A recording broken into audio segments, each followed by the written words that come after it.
राधा माधव कुंज बिहारी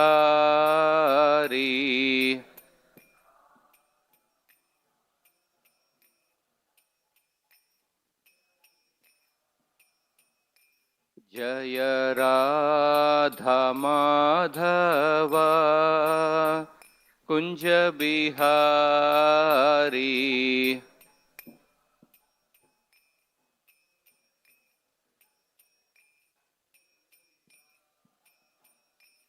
जय गोपी जन वल्लभ गिरिवरधारी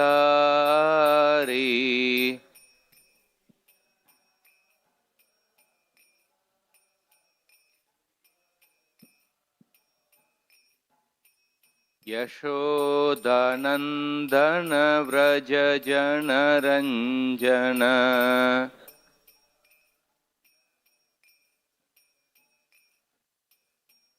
यमुनतीरावनचारी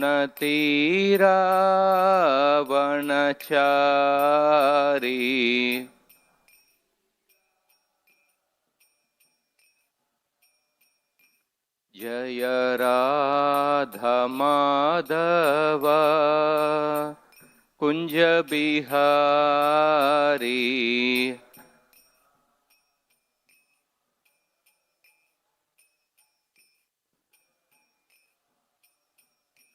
जय राधा माधव कुंज बिहारी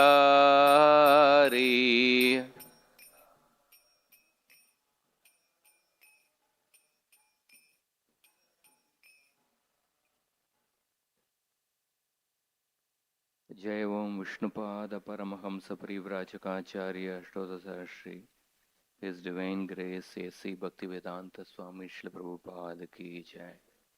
जय ओम Vishnupad Paramhans परिव्राजकाचार्य अष्टोत्तर Shri His Divine Grace Bhakti Siddhanta Saraswati Thakur Srila Prabhupada की जय। अनंत कोटि वैष्णव वृंद की जय। नामाचार्य श्रील हरिदास ठाकुर की जय। प्रेम से कहो जय श्री कृष्ण चैतन्य प्रभु नित्यानंद श्री अद्वैत गदाधार श्रीवासादि गौर भक्त वृंद की जय। ग्रंथराज श्रीमद् भागवत गौर प्रेमानंदे। All glories to the assembled devotees. All glories to the assembled devotees. All glories to the assembled devotees. All glories, all glories, all glories to Sri Guru and Sri Gauranga.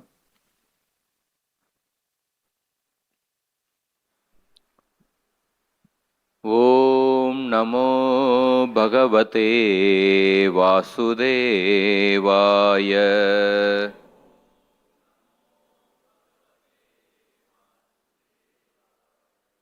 ॐ नमो भगवते वासुदेवाय।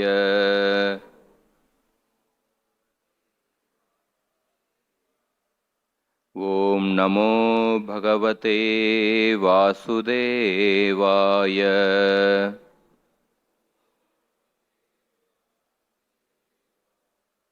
नारायणं नमस्कृत्य नरं चैव नरोत्तमं देवीं सरस्वतीं व्यासं ततो जयमुदीरयेत्।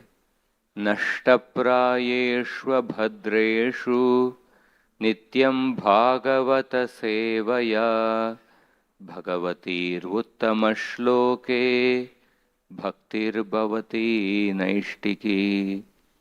कृष्णाय वासुदेवाय देवकीनन्दनाय च नन्दगोपकुमाराय गोविन्दाय नमो नमः। Reading from Srimad Bhagavatam, Canto 3, Chapter 13, entitled The Appearance of Lord Varaha, text number 35. रूपं तवैतन्ननु दुष्कृतात्मनां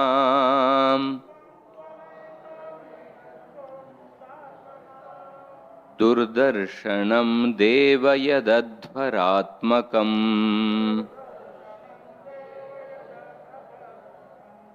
छन्दांसि यस्य त्वचि बर्हिरोमस् आज्यं दृशित्वं गृषि चातुर्होत्रम् रूपं तवैतन्ननु दुष्कृतात्मनाम्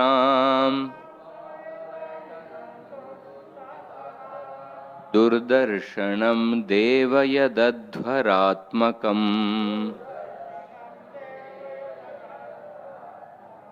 छन्दांसि यस्य त्वचि बर्हिरोमस् आज्यं दृशित्वं घृषु चातुर्होत्रम्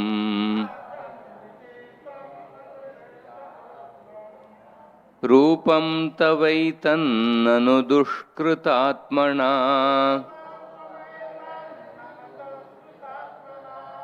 दुर्दर्शनं देव यदध्वरात्मकम् छन्दांसि यस्य त्वचि बर्हिरोमस्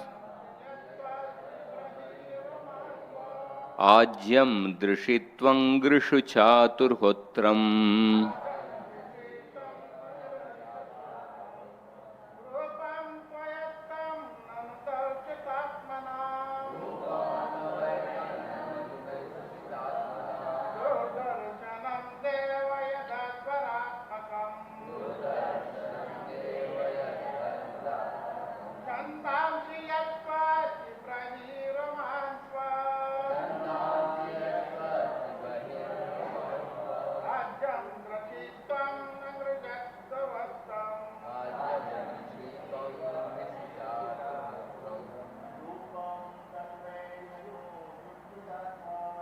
रूपं तवैतन्ननु दुष्कृतात्मनाम्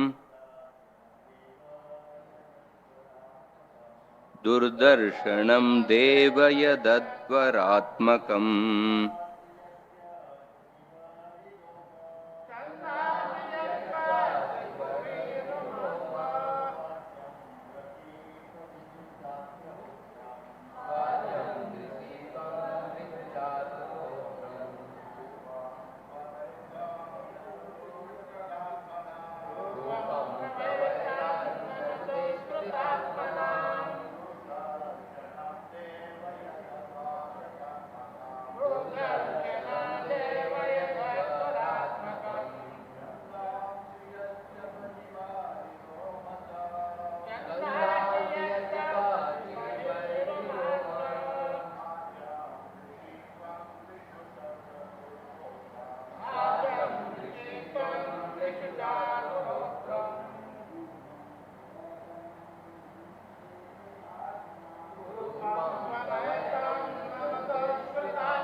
आज्यं दृशित्वं गृषु चातुर्होत्रम् माताजी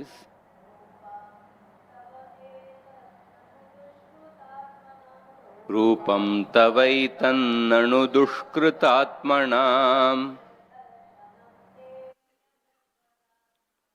दुर्दर्शनं देव यदध्वरात्मकम् छन्दांसि यस्य त्वचि बर्हिरोमस् आज्यं दृशित्वं गृषु चातुर्होत्रम्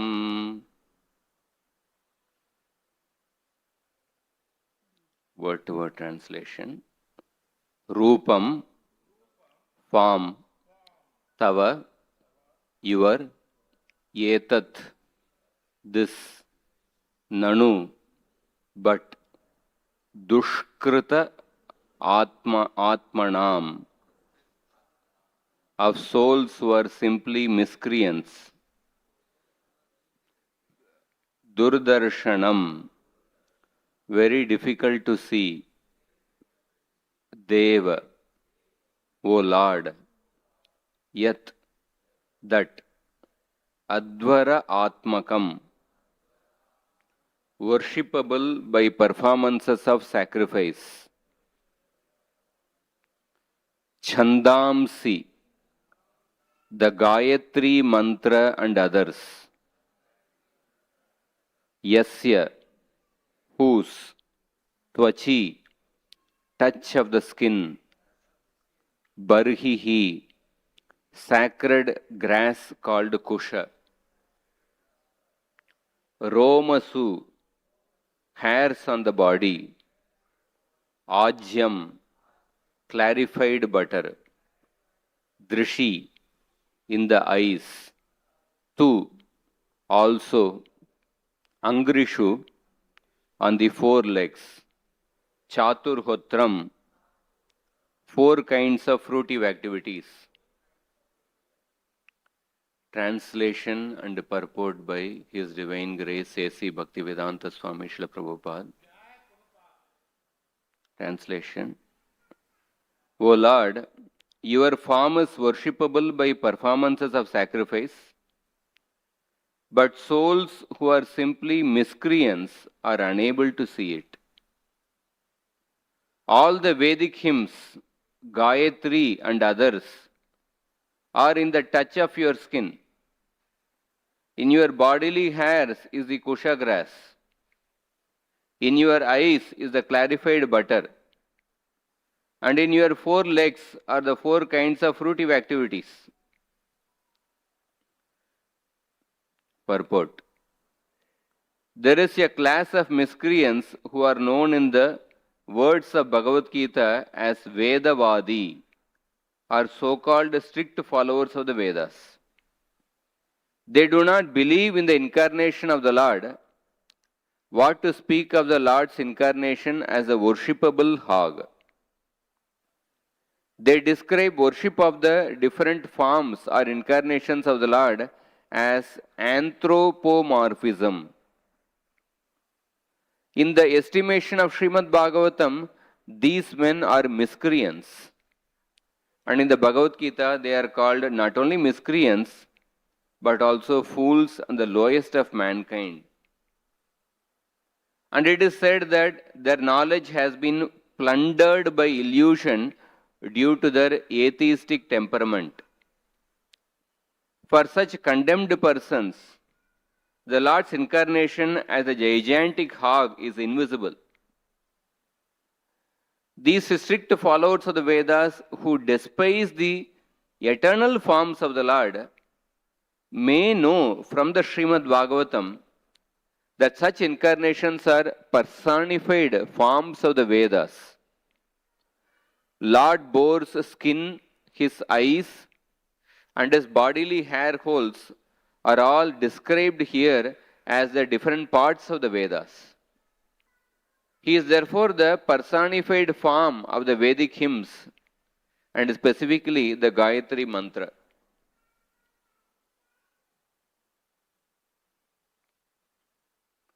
Om Ajnanatimirandasya Jnananjanashalakaya Chakshuronmilitam Yena Tasmai Shri Gurave Namaha. Shri Chaitanya Manobhishtam Sthapitam Yena Bhutale Swayam Rupa Kadamayam Tadati Swapadantikam Vandeham Shri Guru Shri Yuta Padakamalam Shri Gurun Vaishnavamscha Shri Rupam Sagrajatam Sahagana Raghunatanvitam Tam Sajivam Sadvaitam Savadutam Parijana Sahitam Krishna Chaitanya Devam Shri Radha Krishna Padan Sahagana Lalita Shri Vishakanvitamscha.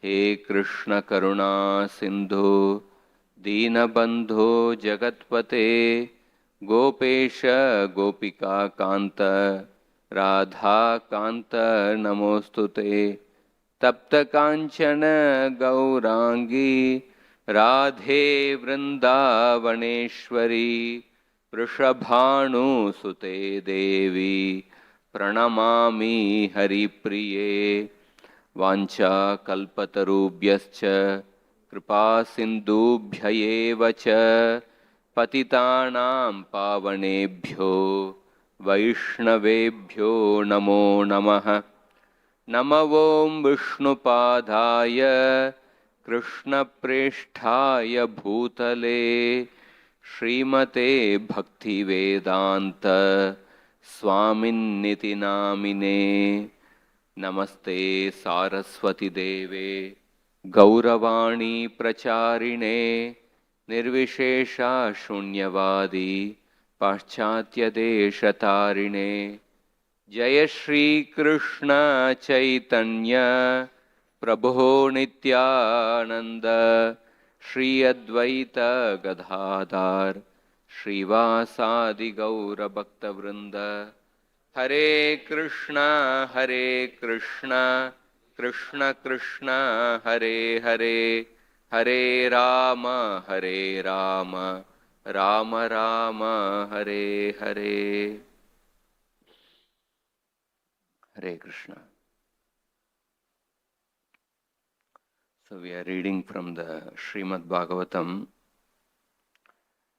Canto 3, Chapter 13, The Appearance of Lord Varaha.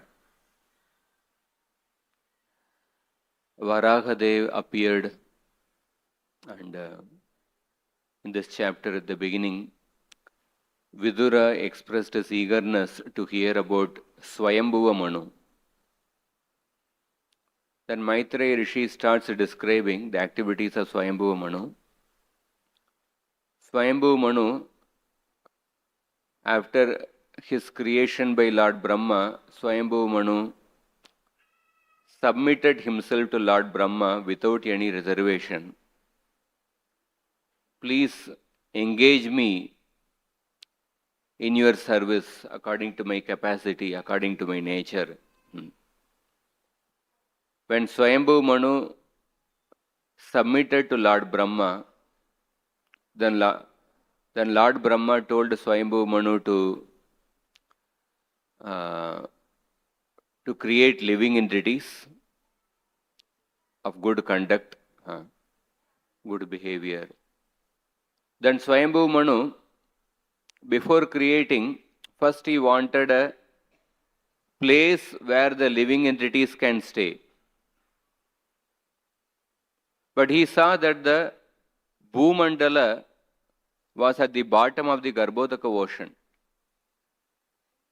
So therefore, he asked Lord Brahma that please place the Bhumandala in the proper place so that when I create the living entities can stay in the Bhumandala.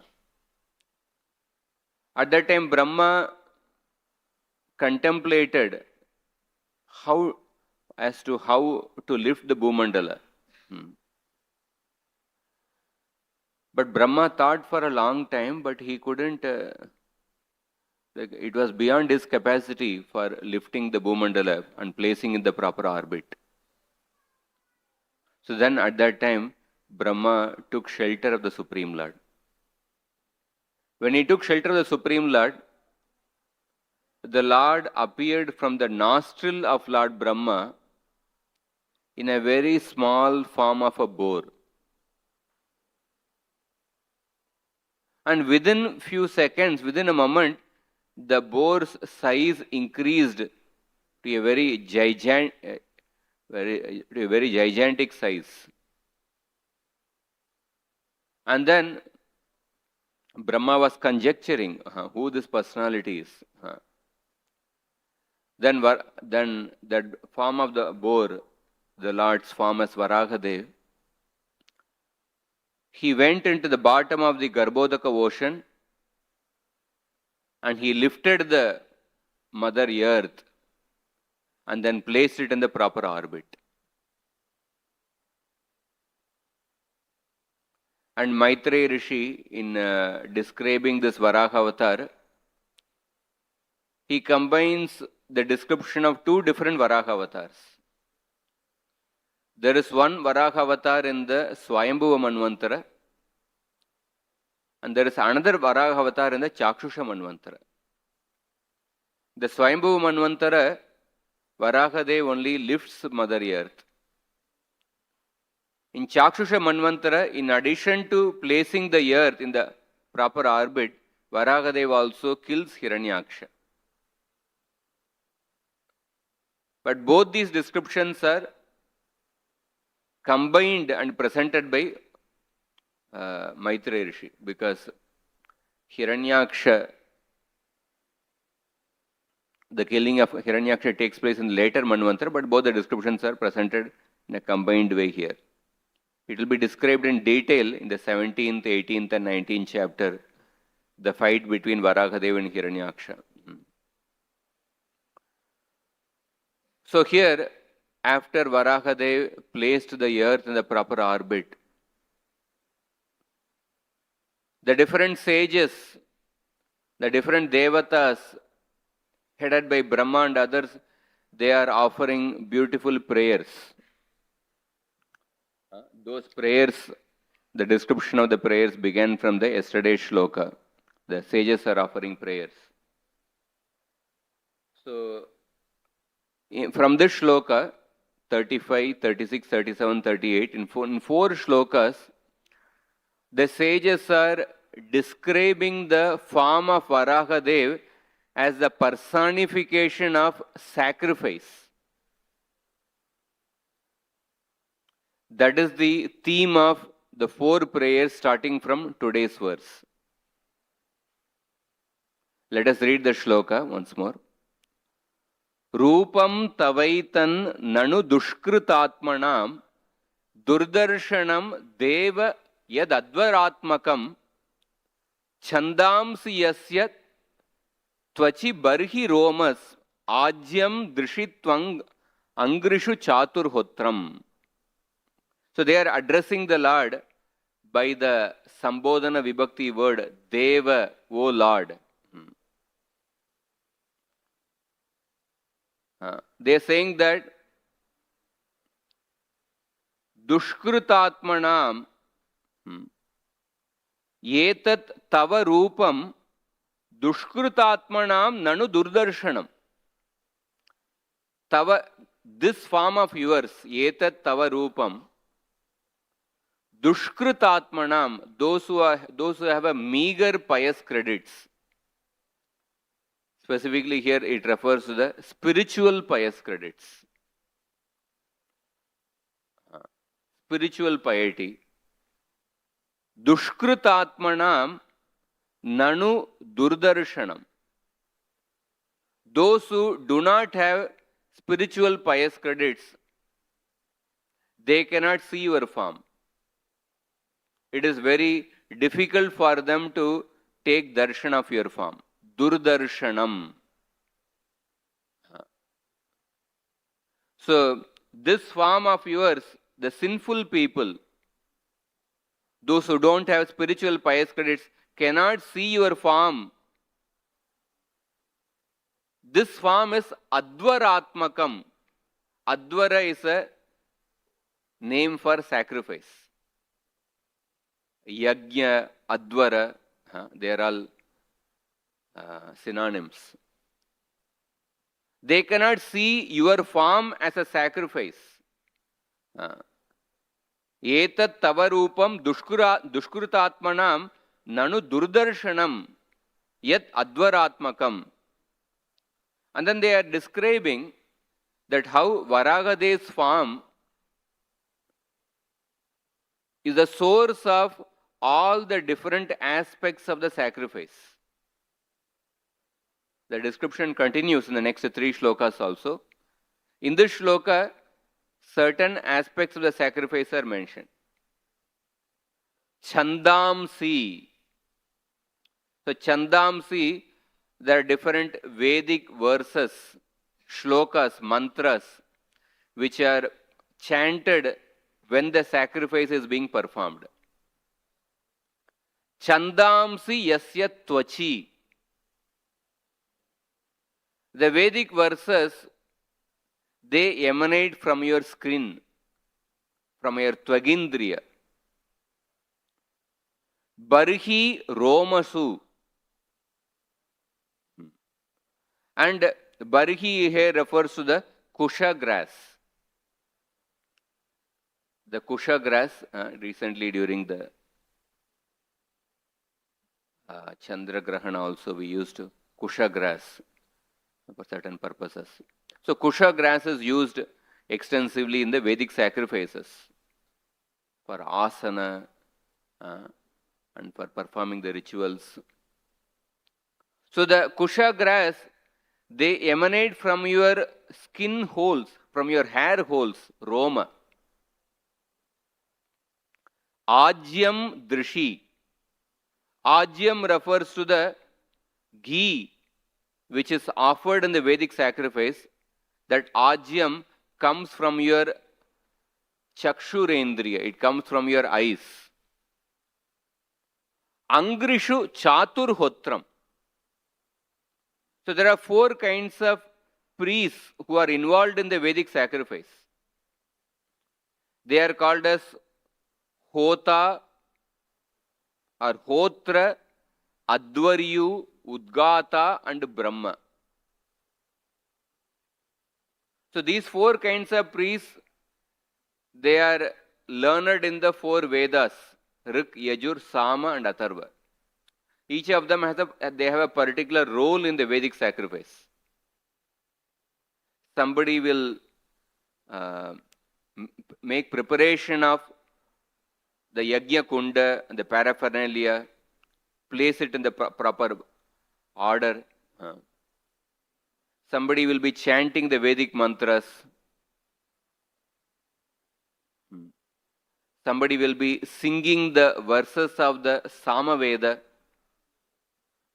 And another priest will be overseeing whether everything is being performed properly.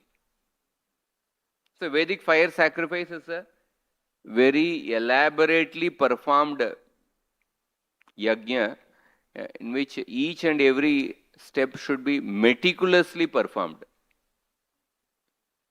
Every aspect of the ritual should be performed in a minute detail. If we don't perform even a smallest, if we make some mistake in smallest detail, one will not get the final result. Even like I was hearing a class, like for example, in the Vedic fire sacrifice, when a person is performing, suppose when the Yajaman is involved in the Vedic fire sacrifice, in between the yajna, he gets a itching sensation in his back. And he wants to scratch the itch. He want to scratch his back.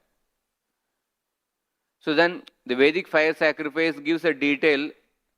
Okay, even for that, what kind of wood should be used for scratching the back. And then once the sacrifice is over, anything which is used in the sacrifice, it is divine actually. So just like when anything we use in the worship of the deities, it becomes, we call it as nirmalya. A divine or a transcendental waste, we can say. Waste is, in one sense, it's an oxymoron, but it's a transcendental because it is used in the service of the Lord. So therefore, we don't discard into the normal dustbin. So even in the Vedic fire sacrifice, somebody had used a wooden stick for scratching his back in the course of performing the sacrifice. So after the sacrifice is over, one cannot just throw that stick anywhere. The Vedic fire sacrifice, it also gives detail that how one should dig a hole, one should dig a pit in the ground. How deep that the fire sacrifice also gives the details of how much deep one should actually dig that in the ground. And then put that stick into the ground. So, why I'm mentioning is that how the Vedic fire sacrifice, just an idea of even that stick which is used for scratching the bag, even that should not be thrown anyway. That should not be thrown to any place. Even that should be given respect, and that should be put in the ground by digging a particular pit of a certain depth. Then you can just imagine how much more greater emphasis must be given for the main activities like the purity of the ingredients. How much more emphasis must be given for the chanting of the Vedic mantras and the different other arrangements involved in the sacrifice. In fact, in the Srimad Bhagavatam, there is one pastime which starts because of disregarding the tadiya, disregarding the tadiya which is used in the worship of a devotee. Indra disregarded the garland given by Durvasa Muni. He didn't give much importance to it. He gave it to this elephant Airavata, and the Airavata did not know the value of that garland. Airavata stepped on that garland, and then the whole series of events starts. The entire episode of the Samudra Manthan episode starts. It all starts from disrespecting something which was used in the worship of a great saint, a great devotee, like that. So the Vedic fire sacrifice, it should be performed with utmost purity in every stage, right from the ingredient to the place of the sacrifice and the persons who are involved in the sacrifice. The purity is given of utmost importance.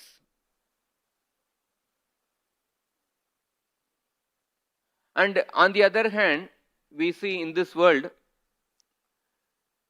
one of the living entity which is considered to be impure is the hog. Hog,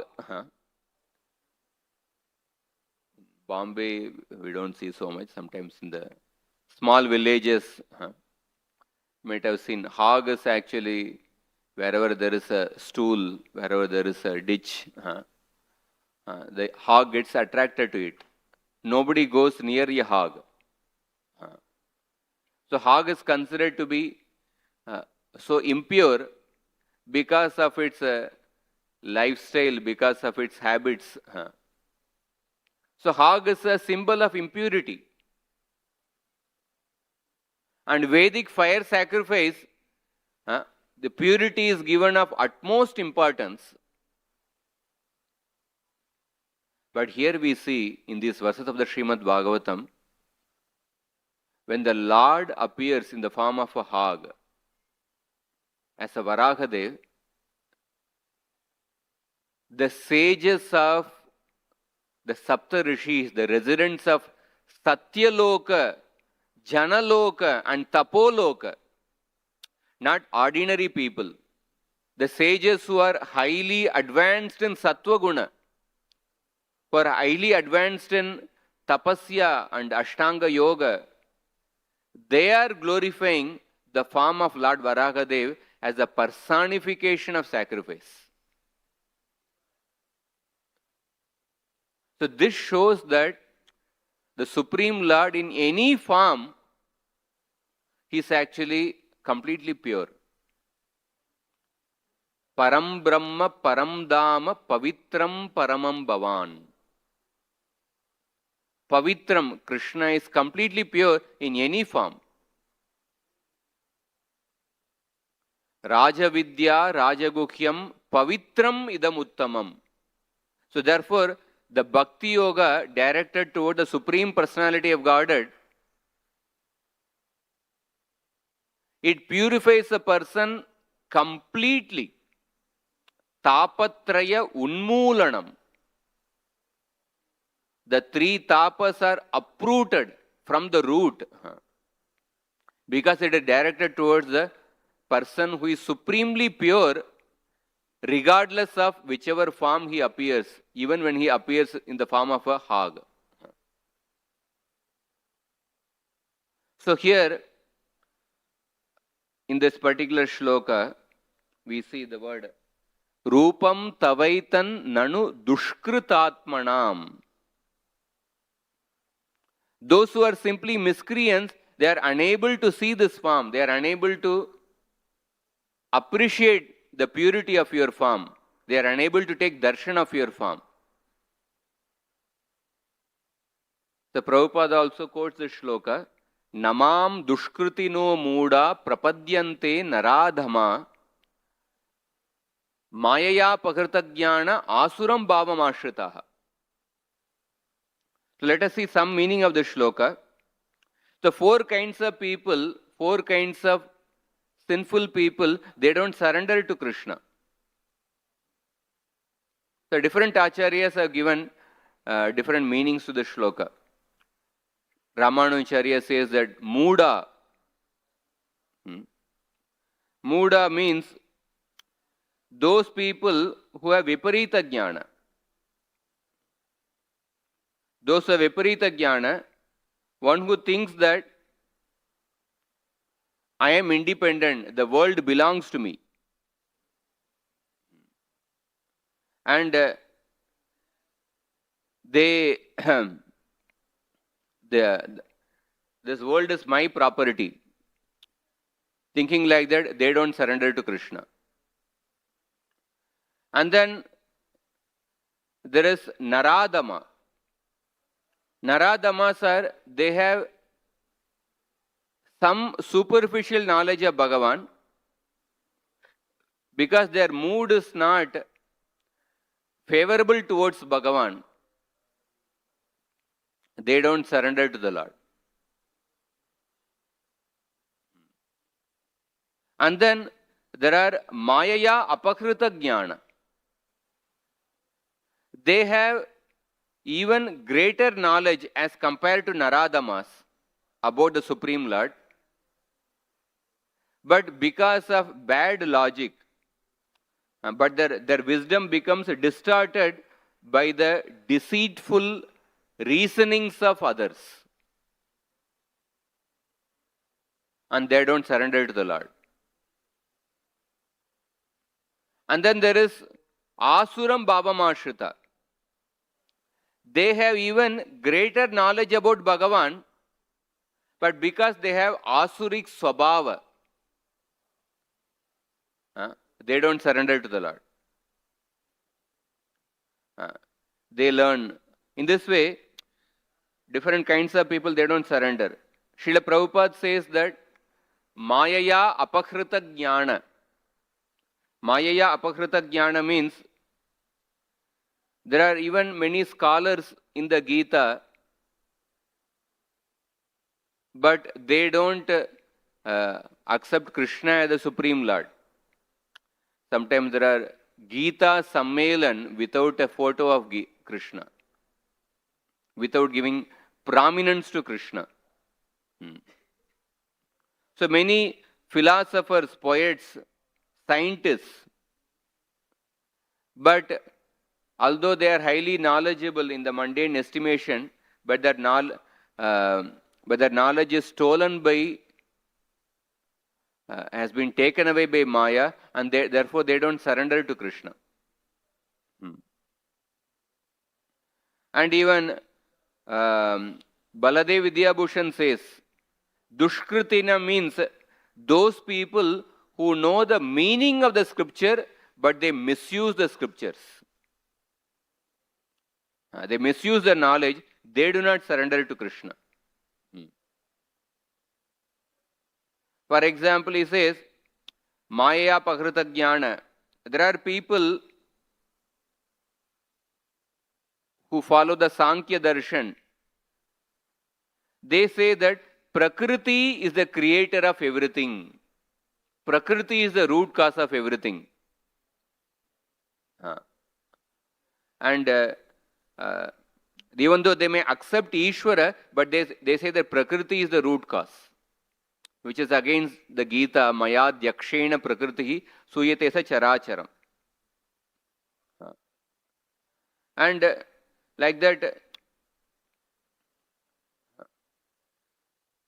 some people say, the Moodas, Baldev Vidya Bhushan says that, they think that Vishnu is like any other Devata.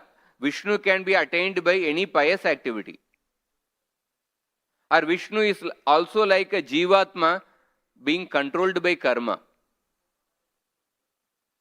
In this way, each of these people, they have different mindset, they have different wrong understanding about Krishna, and therefore they don't surrender to Krishna. Naradamas, they may be born in a family of Brahmanas, but they may be absorbed in materialistic poetic works. And they give up the transcendental activities of the Lord and indulge in hearing activities of materialistic persons. So Vishwanath Chakravarti Thakur also elaborates. For example, he says that Maya Pakrita Jnana, he says, there are some people, they think that Narayana in Vaikunta is obtainable by performing bhakti, but not Krishna and Ram. So they consider Krishna and Ram to be human beings, but they accept Narayana to be attainable by bhakti. So that means they feel that Krishna and Ram, they have a human body. They are human beings only. So each of the acharyas, when they give purport to this particular shloka, Namam Dushkrutino Muda Prapadyanti Naradama. So at that time, whichever was the, whatever latest flavors of atheism were present, they put those latest flavors of rebellion towards God in one of these four categories. The scientists, maybe they were not present during the previous Acharya's time. So Prabhupada included that scientists in this category, Maya Pakrita Jnana. So, and then Srila Prabhupada says in the purport that there are people who are strict followers of the Vedic yajnas. Although they strictly follow the Vedic yajnas, but they don't accept the transcendental forms of the Lord. Even now, in India, certain group of people, they are present. They will chant the Vedic mantras, they will perform the Vedic yajna. So when there is a arati of the deity of the Lord, it could be any devata or even Vishnu, and they will just stand aside. They will not participate in that. So such people are called as Veda-vadi rathas. So Krishna also mentions about them in the Gita. So Krishna says that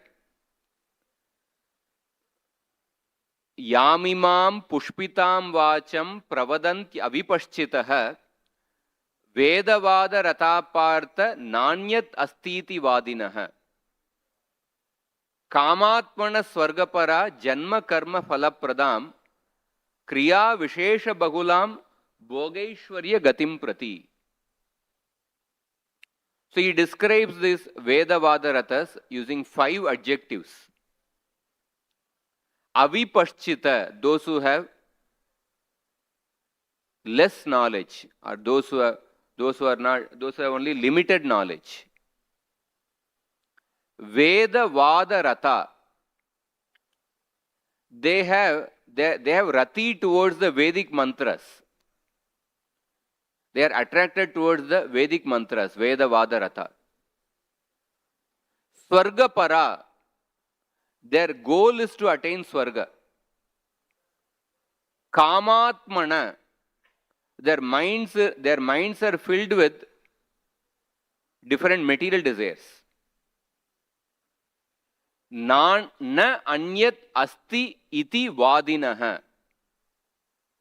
That means apart from these apart from the Swarga, apart from these fruitive activities mentioned in the Vedas, there is nothing else in the Vedas. Na anyat asti iti vadinaha. Such people, pravadanti, they speak. They speak what kind of words? And those words are also described by different adjectives. So, kamatmana swargapara janma karma falapradam kriya vishesha bahulam bhogaishwarya gatim prati. So, they speak words which are pushpitam vacham. Pushpitam vacham, they speak flowery words. They speak flowery words which don't produce any fruit. They are attracted to the flowery language of the Vedas, which promise like an eternal enjoyment in heaven.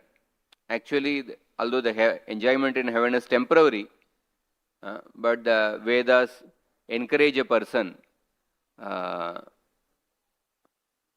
such statements.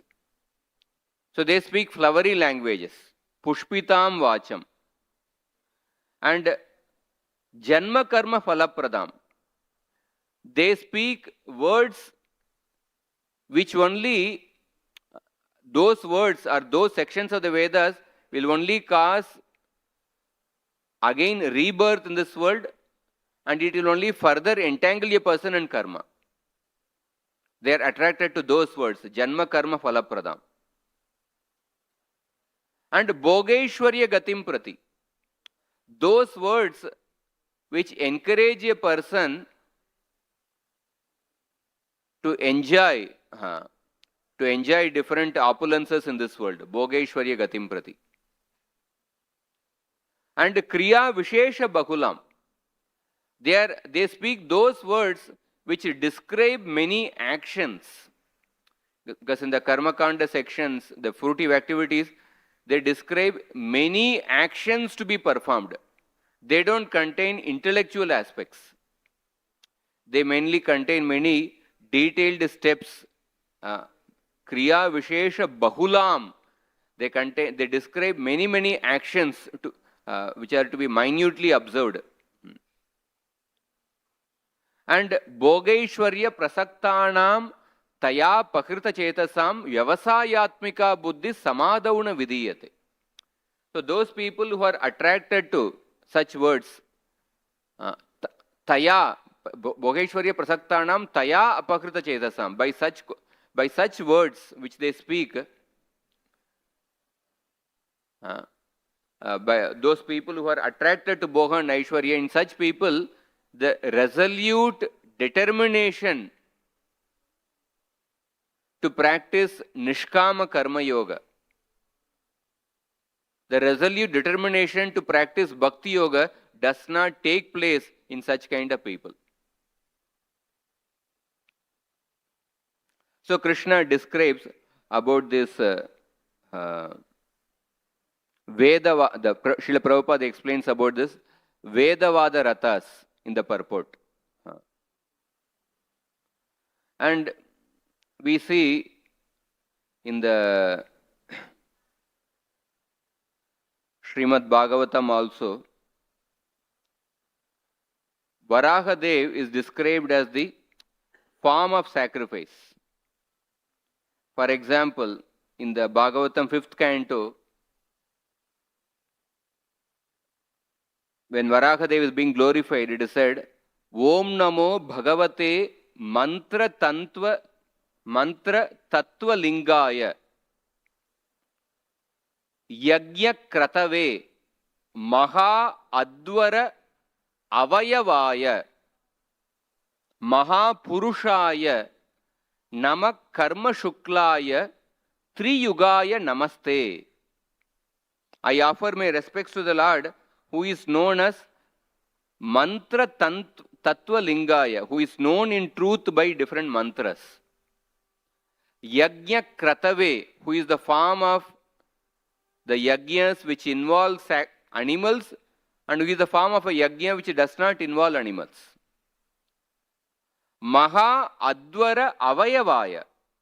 I offer my respects to Varahadeva, whose form consists of all the different avayava, whose form consists of the limbs of all the aspects of the sacrifice. And Mahapurushaya, Namak Karma Shuklaya. Karma Shuklaya, that means the Lord's form is made of Shuddha Sattva. And Triyugaya, I offer my respects to the form of the Lord, whose form is the personification of the 3 pairs of 6 opulences, who appears as the Leela Avatara in 3 yugas, who appears in a covered form in Kali Yuga. In this way, this mantra is used to glorify Varahadeva. So, although the Veda-vadi Rathas, they don't worship the form of the Lord, but here the Bhagavatam is clearly saying that how Krishna is the personification of Krishna's form as Varahadeva is the personification of all the limbs of the sacrifice. Aham kraturaham yajna swadaham aham aushadam mantroham aham evajyam aham agnir aham hutam. In the Gita, Krishna says that I am the sacrifice. I am the sacrificial ladle. I am the mantras chanted in the sacrifice. I am the ghee employed in the sacrifice. Brahmarpanam Brahmakhavir Brahmagnau Brahmana Hutam Brahmaiva Tena Gantavyam Brahmakarma Samadhina. So this shloka also says that all the different aspects of the sacrifice, the thing which is offered in the sacrifice, the ghee, the mantra which is employed in the which is chanted during the sacrifice, the person who is performing the sacrifice, and to the deity who is worshipped in the sacrifice, all are actually spiritual in nature. All are Brahma, all are on the transcendental platform, because they are all connected to the Supreme Lord. Therefore, Krishna says that Aham hi sarva yajnanam bhokta cha prabhurevacha natumam abhijananti tatvenatas chavantite. I am the proprietor, I am the enjoyer of all the sacrifices. So one who does not know this truth, he falls down from his position. So therefore, we see that Varahadeva performed such activities which are uncommon, extraordinary, superhuman. So every incarnation of the Lord is accepted on 3 conditions. It should be mentioned in the Shastra, it should be accepted by great sages, and by the uncommon activities of the Lord.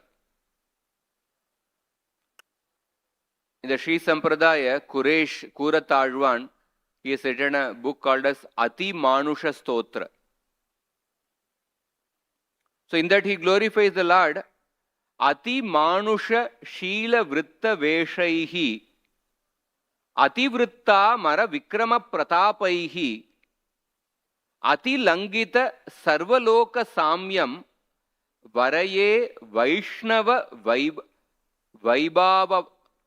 Vaibhavavataram. So he says that I offer my respects to all the different incarnations of the Lord. Vaishnava Vaibhava Avataram Varaye. I offer my obeisances to all the incarnations of Vishnu, all the incarnations of Krishna. Ati Langita Sarvaloka Samyam. All these incarnations are matchless in all the worlds. Ati Langita. Nobody can match the activities performed by any of these incarnations. Ati Langita Sarvaloka Samyam. Therefore, one of the name of the Lord is Asamordhvam. And Ati Manusha Sheela Vritta Veshaihi. Ati Langita Sarvaloka Samyam. His conduct, the Lord, the conduct of the Supreme Lord, the nature of the Supreme Lord, and the different forms of the Supreme Lord, the bhavanas, the different feelings of the Supreme Lord exhibited in those incarnations, they are all Ati Manusha, superhuman in nature. Ati Vritta Amara Vikrama Pratapaihi. And the Lord demonstrates the supremacy over the fame and luster, demonstrates the supremacy higher than the fame and luster of the Devatas.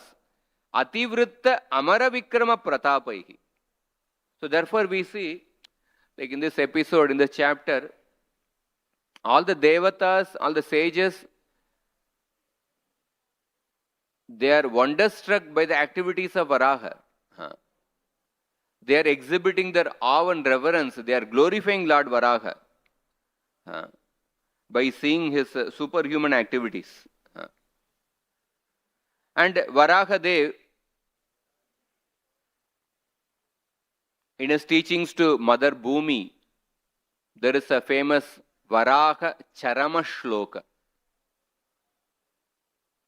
Charama Shloka means the pinnacle of the teachings of Varahadev.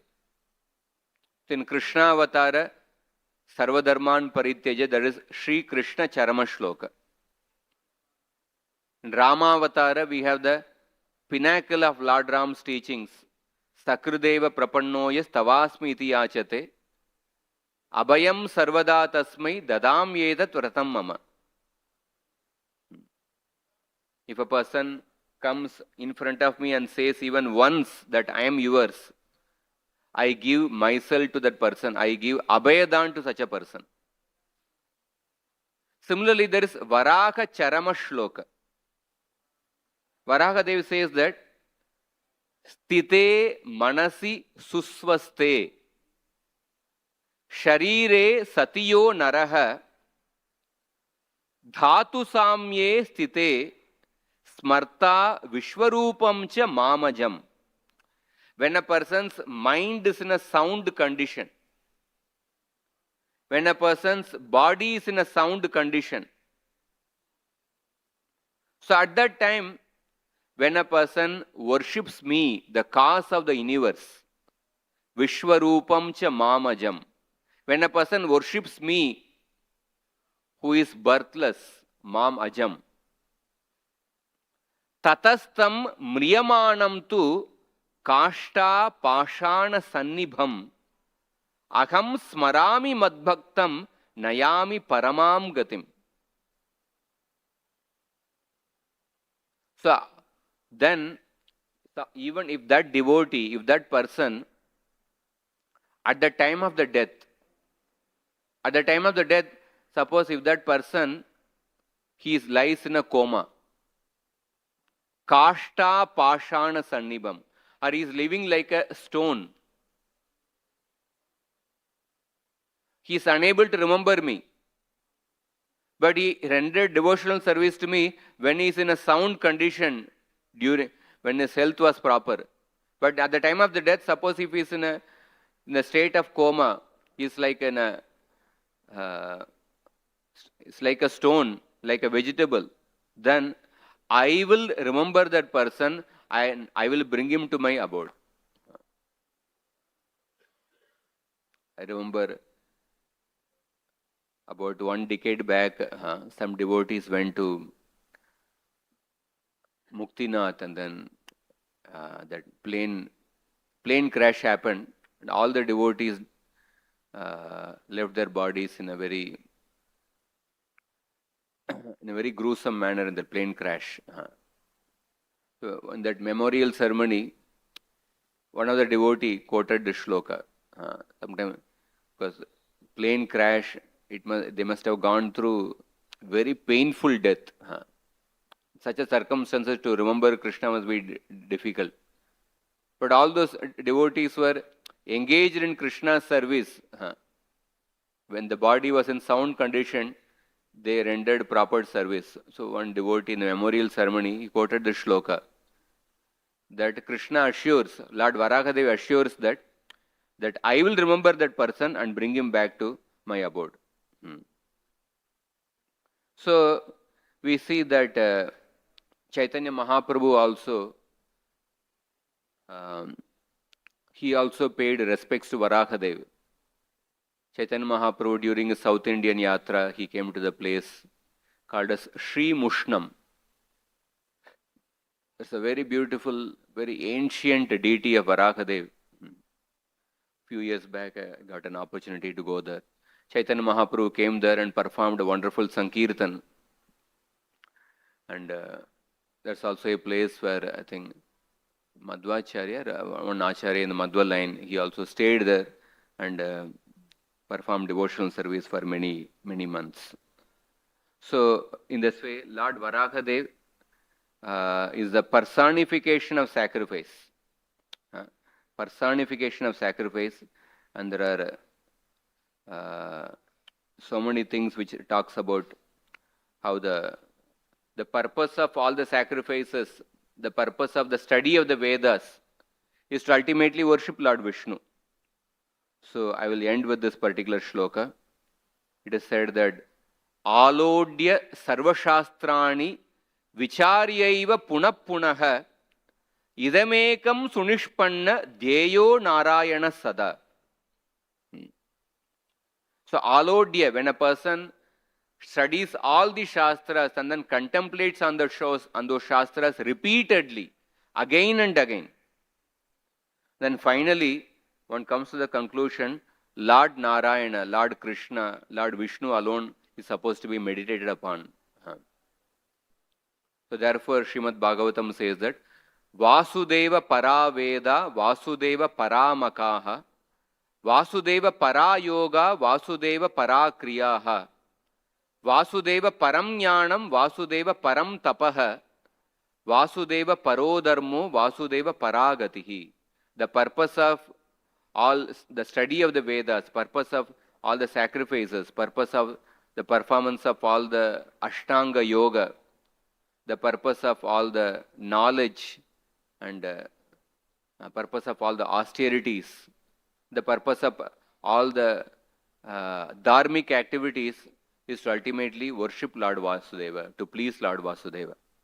So therefore, in these shlokas, the sages are glorifying the form of Varahadev as the personification of sacrifices. Hare Krishna. I will end here. If there are any questions, I'll take personally, because we've gone beyond time. Grantara Srimad Bhagavatam ki jai, Srila Prabhupada ki jai, Gaura Bhakta Vrinda ki jai.